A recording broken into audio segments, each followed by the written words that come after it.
Perhaps second only to the eye, the mouth is the most complex part of the head. In fact, a lot of artists have more trouble with the mouth than they do with the eye.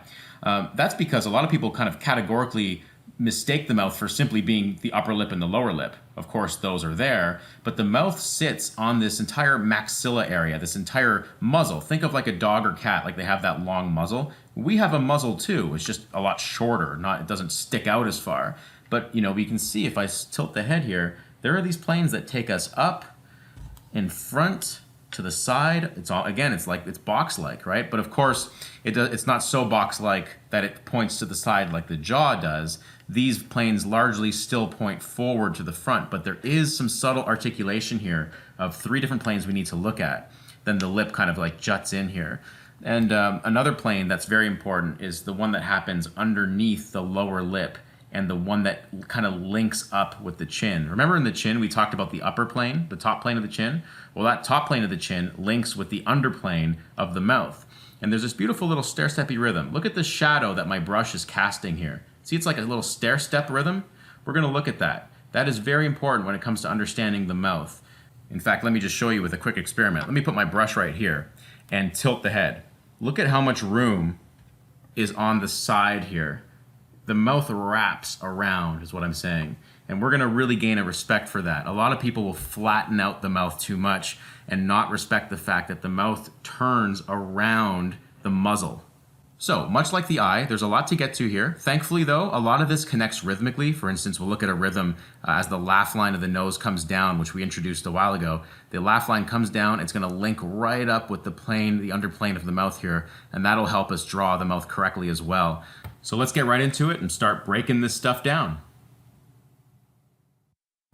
All right, so the mouth is not just the lips, it's an entire region, and it kind of has an overall circular rhythm to it. That circular rhythm is defined on the top side by the nasolabial furrow coming down from the nose, which we looked at in the nose chapter, and it changes direction right here, just to the outside of the corner of the mouth. So it comes down, changes direction, and sort of hooks up with remember the sad face rhythm of the chin? Remember that? It hooks up right there. And of course, the same on the other side, coming around the mouth, separating a little bit from the corner of the mouth, coming down, hooking up with the sad face rhythm of the upper plane of the chin.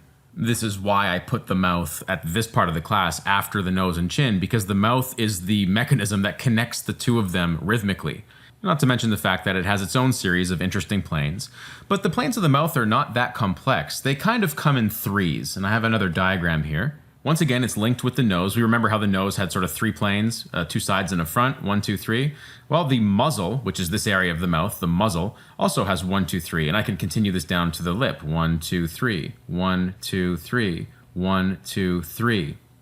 The trilogy of planes kind of hook up from the nose all the way down to the chin.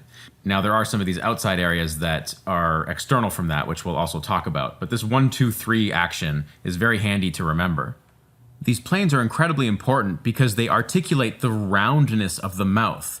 The mouth is not flat. It almost looks like it appears maybe a little flat from the front view because we're looking at it straight on. Like if you look at the Asaro head, you can almost mistake the mouth for being flat, and a lot of artists fall prey to this. The mouth is not flat. The mouth wraps around what's called the tooth cylinder. And let's just take a moment here to appreciate how not flat or how round this is. Our teeth are like, well, they're half cylinders. That's why this area is called the tooth cylinder. There's nothing flat about this. And you can kind of see you'd have a plane here, and a plane here. Now, also, don't confuse this. The mouth does not wrap this dramatically. It doesn't follow, the mouth does not follow the teeth like they're subcutaneous. It's more like this. The mouth is kind of like that, straight here, and then like this.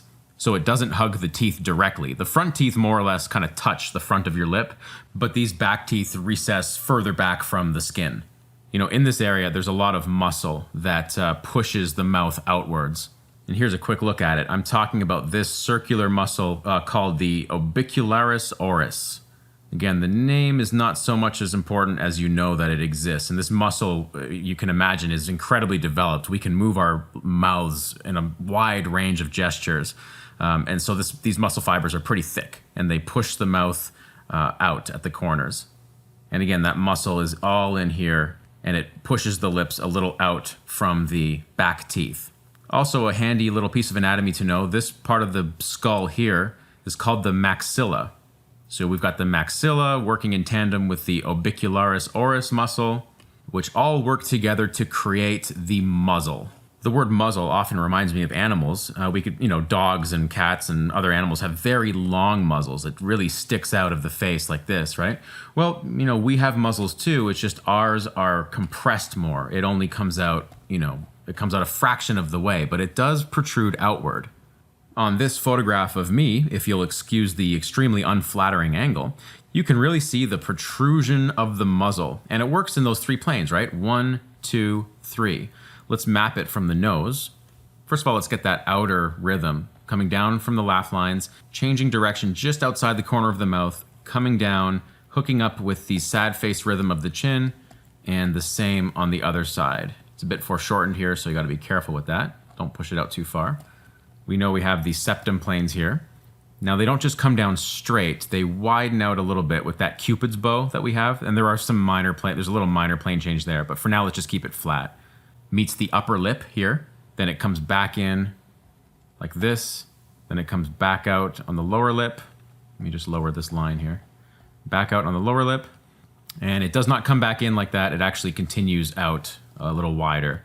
And then from the tips of the wings of the nose, we go down to form the side planes, and then down like this. So it's that 1, 2, 3 arrangement. 1, 2, 3. And this outside part is not part of the 1, 2, 3. It's separate. It's more of a rhythmical element that connects everything. The muzzle itself is confined to this 1, 2, 3 area. Let's go back to our swimming friend here and do the same analysis, but from a front view. Again, notice how much flatter the mouth looks from the front, but we should know now not to be fooled. We can go down from the nose and get the Cupid's bow plane. This is a narrow sort of middle plane. Let's get the side planes that go from the wing of the nose down to the corner of the mouth. Let's just remind ourselves of the sad face rhythm of the chin here. Let's also just ballpark just outside the corner of the mouth where that circular rhythm is going to change. Now let's go ahead and get that circular rhythm coming down from the nasolabial furrow here, the laugh line, changing direction here, meeting up with the sad face rhythm of the top plane of the chin. And again on the other side. All right, let's go back to our 1, 2, 3 rhythm here, which narrow out for the upper lip, widen back out for the lower lip, and then continue widening underneath the lower lip. Then our 2 side planes kind of meet somewhere down here. In fact, I'm a little bit off on my circular rhythm. The sad face rhythm of the chin goes a little bit further into its side planes, and this links up. It's got a little bit of a flatness here before it turns up. It's like that. And then let me just fix this line. Fixing is good. It means we're thinking. And then we come down and we meet the rhythm like that. And the last thing we'll do is just separate the upper lip from the lower lip. We can also separate the lower lip here like this and complete our 1, 2, 3, 1, 2, 3. And then remember, this outside is separate, but kind of binding them all together. All right, let's actually draw this so we can make sense of it a little more. Now let's simplify this. I'm not going to try and copy every little undulation of the guy's lip, but let's just simplify this. This is the upper lip I'm drawing right now. 1, 2, 3. Let's ballpark where the bottom of the septum is, which would be up here. We know that septum comes down for the Cupid's bow area. The upper lip, which we'll talk about in more depth in a moment. For now, I'm just going to block it in like a simple plane like this. I'll block in the bottom of the lower lip here. 1, 2, 3. Let's get these planes in as we go. In for the upper lip, out for the lower lip. We know it's going to go out even further for the underplane of the lower lip. We know it's going to meet up with the sad face rhythm of the chin. Also, let's ballpark this point just outside the corner of the mouth. Let's ballpark where the corner of the wings of the nose would be, which I didn't draw. They'd be, right here. Let's go ahead and connect this rhythm like this. Connect this rhythm like that. I have a little too much room here on the maxilla. Let's bring that nose down a little bit, more like that. Could have just cut this out of the video, but I want you guys to know that I'm always, making mistakes and revising. Got to double check ourselves.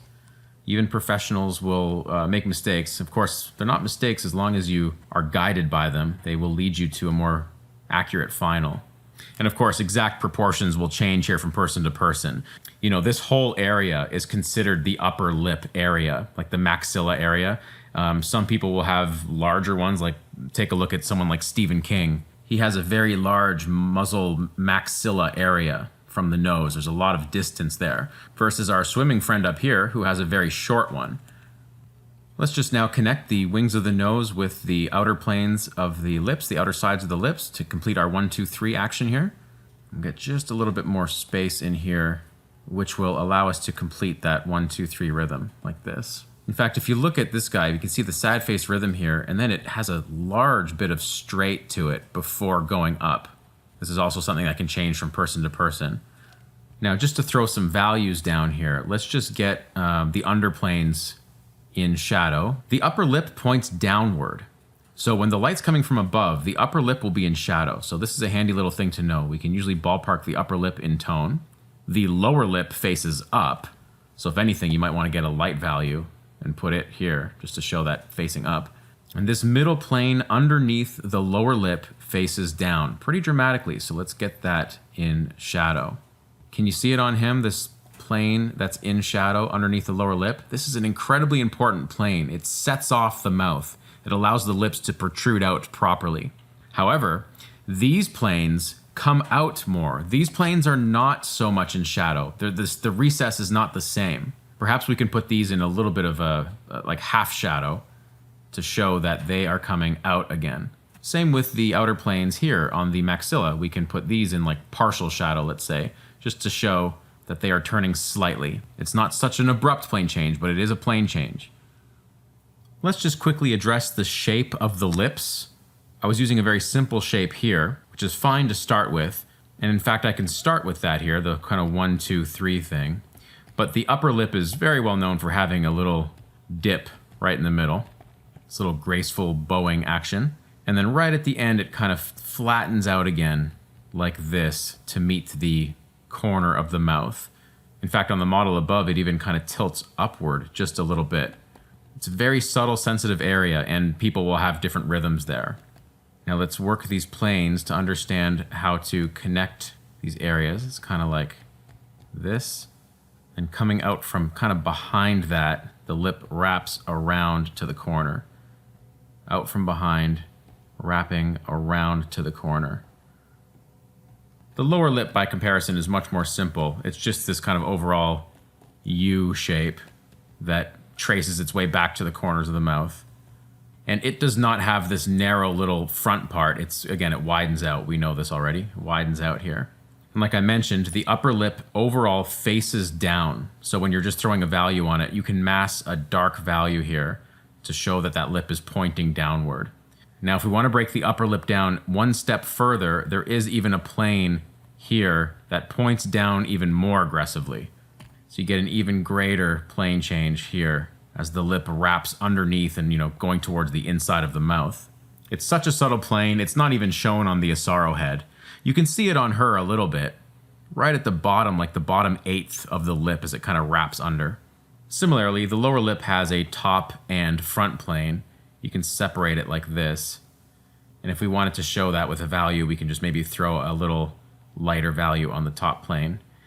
These planes are evident when we're so close up to the mouth, but in general, what we did here is usually good, just throwing the upper lip in shadow, bottom lip in light. Oftentimes that's all the information we'll see, because usually you're not painting a portrait that's this close up. But if you ever are, this is good to know. And just to complete our diagram, we have the Cupid's bow here. Now the Cupid's bow is not just flat like we've been drawing it, it has a little dip. That's why it's called a bow. And if you want to be extremely technical, there is a little thickness to it. It's like that. We'll use the red pencil actually to draw the center line here, the cross contour. So, I'm adding complexity to our 1, 2, 3 action. I realize that. But again, you want to understand it simply first, and then you add the complexity, layer it on top. And last but not least in our diagram here, let's just continue outward for the underplane of the lower lip, following that sad face rhythm of the chin. It's very narrow on her. We'll get that in nonetheless. It faces under, it faces way under, so let's throw a value on it. Again, this plane is so important. I did not know about this plane for the longest time. I neglected it. I find this underplane of the lower lip as important as like the lip itself, because it gives the mouth like a platform to rest on. And then we know this plane traces up back here, but it's not in as deep shadow. It comes out of shadow. It still faces under a little bit, but it comes back out. Oftentimes when we go to paint the head, you'll see that this edge is very soft. It's not a hard plane change. It is a plane change, but it's a very gradual one. So it can often soften out like this. That's more of a painting thing though. We'll get into that in the next chapter. We already know the bottom of the nose will be in shadow. And not to get too far into the painting stuff, but often the nose will cast a shadow. And the only reason I'm saying that is because a cast shadow can be a great way to cross contour the form, using the shadow to go over the Cupid's bow, down into the Cupid's bow, and then out again. We'll surely examine that more in painting, but when you're blocking in values like this in these diagrams, it's something to keep in mind. And I always find it helpful just to complete these diagrams with this basic rhythm that comes down the nasolabial furrow, meeting out here, and coming down to meet the underplane of the lower lip. And of course, it goes without saying, the rest of the chin exists down here. In fact, let me remind you that this contour we've been drawing is the same contour for the top plane of the chin, right? The sad face rhythm of the chin. The underplane of the lower lip shares that contour with the chin. Let's draw some center lines over this. Remember in the intro to this chapter, I put my brush like right here and it cast that shadow stair-stepping down? Well, that's because it's following planes that are going in and out. So the maxilla plane here comes out, dipping in for the upper lip, coming back out for the lower lip, and then dipping back in for the underplane. So out, in, and then out again for the chin. Very predictable, almost monotonous rhythm there. All right, sorry for moving these diagrams all over the place. I want to talk now about something very important, the roundness of the mouth. I already introed this earlier, but let's really get a sense for how the lips wrap around the tooth cylinder. If I were to just draw a cylinder, just block one in real quick, this kind of represents the teeth, that wrap around this way. And the lips sit on top of that, respecting the curvature. Let's start with a quick center line. The center of the lips will be along this axis here. So that makes me able to draw plane number 1. Plane number 2 will wrap around the corner of the mouth, changing that little bit of direction here. And then the corresponding plane on the other side will be severely foreshortened as it wraps around that cylinder. You might see the corner of the mouth just sticking out a little bit there. And look at the difference in width. That plane is that wide. The same plane on the other side is only that wide. Unless you're looking at the lips dead on, you will have to deal with this heavy foreshortening. That's how round the mouth is. The mouth is actually one of the roundest forms on the face, perhaps second only to like how the lids wrap around the eyeball. Now from here we can get that Cupid's bow in. I always like to block it in straight first. It helps me keep perspective. Then we can get the Cupid's bow. In fact, we can find the rest of the Cupid's bow, which also has a bit of depth to it, kind of like this. Now the upper lip has this plane here that juts out a little bit. Plane number 2 comes out from behind it, wrapping around. And from this angle, you can get a bit of articulation here as it meets the corner of the mouth. This little change here, it can become evident from the side, or when you're looking at it 3/4. On the other side, it'll come out, wrapping heavily around that cylinder and meeting the corner of the mouth like that. The lower lip, remember, had this plane that's coming out? It's another shelf-like action. I'm fond of the shelf analogy, as you can tell. So many things in the head kind of jut out like a little shelf, and the lower lip does that. Juts out, comes down, the U shape here, and it just meets basically the corner of the mouth somewhere. It meets somewhere in this rhythm here. Usually falls just shy of the corner, like it'll be pushed in this way. The corner of the mouth is like this little balling, like dimpling action here. So to block in these planes, we know they widen out for the lower lip. Now underneath the lower lip, we know that plane comes out, but down, meeting the sad face rhythm of the chin. It's a good time at this point to block in some values. Let's start with this underplane. The entire upper lip points downward, I should say. Therefore, we can mass it in with this value. This technique is called massing, by the way. Not sure why it's called that, but it's an age-old sort of charcoal terminology, massing. Perhaps because you're just blocking this in as if it were one big mass. If we wanted to get that front plane of the lower lip in a bit of a half value, we can do that. It's not turning quite as aggressively under, it's pointing to the front, but it does turn a little bit. All right, now let's continue on with our rhythm here. We know that we're going to trace this guy up here to meet somewhere outside the corner of the mouth, which then traces up the nasolabial furrow up to the nose. And on this side of the cylinder, it's very foreshortened. Be very careful here. The distance between the corner of the mouth and this rhythm will be very much more narrow than it is here. And it'll come down and meet that. Yeah, and then we know the chin will come out here, come down, turn around, extend its way out to the jaw, and before long we're connecting these pieces together. Anyway, don't want to get ahead of myself. Let's just put a little value into this plane just to show that it's also under, it's turning under the lower lip, but not as much as that first plane there. On this side, it's very foreshortened. We're just barely going to see that plane, but it is there. On this side, we can really see it. On this side, we can barely see it. Okay, one more little piece of complexity on the lips, and let me just swap that diagram out for a profile view. In profile, you can clearly see that the Cupid's bow goes in this way and then out that way before then ducking back down for the upper lip. We've got that same rhythm in perspective here. I just want to point that out because I don't think I have yet. But this is important because there is a very narrow little plane change that kind of runs across the entire upper lip, sort of terminating there. It's actually quite similar to the brow. If we look at the Asaro head, the brow came down and then jutted out in this little protrusion. That kind of that same sort of thing happens with the lips. The maxilla comes down and then there's a little piece of protrusion that comes out. It's this tiny little plane that, much like the lower planes here gave the lower lip a little platform, this plane gives the upper lip a little platform. And commonly you'll see a little bit of a lighter value happening here. I'll just block this in. There's just this subtle little plane change. You won't even find it on many diagrams of the planes of the head, but it is there.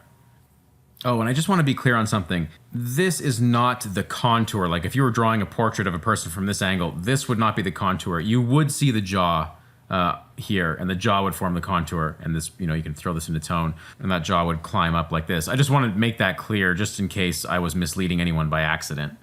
But speaking of foreshortening, that jaw is very foreshortened, right? So we're getting that nice side plane, that diamond shape we hopefully remember. Lots of foreshortening going on with the head. Basically, no matter which angle you look at it, there's going to be foreshortening somewhere. All right, let's finish up our section on the mouth with a profile drawing. And the first thing I want to note is this overall angle that goes this way, kind of flowing diagonally. Keep in mind that the nose is the furthest out point of the head.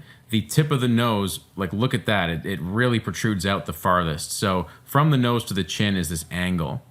And if we were to break that angle down even further, there is this kind of stair-steppy action where we're going in, out, in, out, in, out, in. That monotonous thing that I talked about earlier. So when we draw it, let me first just ballpark in where the nose is in here. Gonna have to make this a bit smaller. Let's just make this nose a little bit more pretty for the drawing. Okay, new piece of information. The Cupid's bow is essentially halfway down the nose. If we were to just draw a little line there, it's like halfway. So this is where the Cupid's bow comes out. We know it ducks in, comes out, comes down for the upper lip. Remember that tiny little plane that ducks into the mouth? We can put that in. Then the lower lip shelves out a little bit, but not too far. It doesn't go beyond the upper lip. In fact, let's just throw a vertical measurement. That lower lip has to stay resting just behind the upper lip. So it comes out, there's a front plane there. I'm just gonna draw the contour for now. We know there's that dramatic scooping plane underneath the lower lip before jutting out to the chin. Now the chin, well, this changes from person to person, but often the chin can line up vertically with the lower lip. Some people have stronger chins than others, of course, but something along here. And then that chin dips in for the front plane, and then, circles back out for the jaw, which we'll just ballpark in here. Don't forget that underplane. We're gonna see that underplane probably. Dropping a vertical from the wing of the nose usually gives you like a halfway point from the front plane of the upper lip to the corner of the mouth. So just replicating that here, we can get the side of the Cupid's bow, which we can see from the profile, just the one side of it, and then comes down about halfway beyond here, getting that little corner of the mouth. Remember that plane is like this, and the other plane comes out from kind of behind it and wraps around, has a bit of a downward action to it before coming up to meet the corner of the mouth. Then the lower lip has that wider plane, and we can find now the contour, which falls just shy of the corner, remember that? And we already know the chin planes. Now let's grab that rhythm as it comes up, meeting the nasolabial furrow around here. The nasolabial furrow, it wraps right in with the wing of the nose, so it's following right up to where the wing of the nose is. Perhaps I'm a little narrow with it. Let's do that again. We'll go a little wider. Because we're in profile, we might see a little bit more distance there. Come in a little wider with it. Again, just look at the model. Everyone's going to be different here. Everyone's got the same rhythms, same planes, but when it comes to minute proportions, everyone will have differences, or else we'd all look identical. Let's just grab some underplanes here. Underplane of the nose. Let's throw in a little cast shadow just for fun. Get that Cupid's bow plane. Let's get the underplane that is the upper lip. Get this underplane of the lower lip. Get this plane in kind of that half shadow that we've been doing. And you know what, in my haste to just draw that chin, I made it too narrow. It's got more length to it. I'll talk more about proportions in the very last chapter, but essentially from the bottom of the nose to the bottom of the lower lip, it's going to be equal to the chin. We can test that on this diagram. Here, it's going to be equal to the bottom of the chin. And often the number one thing that happens when you draw too fast is you'll ignore these basic truths and you'll come up with something that is just out of proportion and therefore wrong. Well, wrong when you're trying to learn what's actually there. And we'll just throw that underplane into shadow as well. And if I were to adjust one super nitpicky little thing, which now's the time to do it, this lip, remember it has that shelving action, right? Because of that, from the profile, you can actually see it wrapping around the upper lip. You can see it on him. You see the contour of the lower lip does not meet exactly, it's not that, it's that. And the upper lip comes down. Let me just adjust this even further. So we get a sense that the lower lip is wrapping around the upper lip as the whole mouth wraps around the tooth cylinder. Another thing, sometimes you won't get this line so prominent. In fact, if you look at the model here, the line of his lips really cuts in. It's wide here at the start, but then it really starts cutting in before meeting the corner of the mouth. Again, these are all little nitpicky little things, but hey, this is the time to be nitpicky, right? And okay, so we have a cool series of drawings here. But just before we move on, there's one little thing I want to remind you of. I said it earlier, but I want to be very clear about it. If you look at the Asaro head, remember back in the jaw section, we talked about how the jaw kind of cuts into the mouth, like it sort of culminates where the corner of the mouth is. But also in a previous section, I mentioned that there can be some spacing here. There are planes that overlap that can change it. Well, that is the space caused by the orbicularis oris muscle, that mouth muscle that wraps around our mouths. That can cause a lot of spacing to happen. I'll show you a picture. Look at this guy here. This guy's jaw plane is all the way over here. Now this is very wide. Usually you won't see someone with this wide. It's almost like his mouth is smaller than the average. I'm not sure if that's actually true, but that's the appearance of it. There is a great bit of distance here. And I think a large part of that is owed to the fact that there is that circular orbicularis oris muscle that is wrapping around the mouth, causing this spacing around the outsides. It's a lot thinner on this mouth here. The jaw sort of terminates there, a lot closer to the corner of the mouth. But again, because of that orbicularis oris muscle, we do get a bit of distance between the jaw and the mouth, leaving room for our circular rhythm that I've been talking about this whole time. This can be very relevant when it comes to painting the head, because as you can see, we have a large bit of shadow here, but that little space is in light. So we have light plane, shadow plane. So just remember when you're drawing your jaw planes to not have them come up too close to the mouth, even though that's how I introed it in the jaw section. Now we should have a bit more of an appreciation for the muscle that is in here, again, wrapping around the mouth. That does cause a little bit of spacing to happen. And I'll say it again, different people, different amounts of spacing, so keep your eye out for this stuff. All right, that'll do it for the mouth. Let's move on.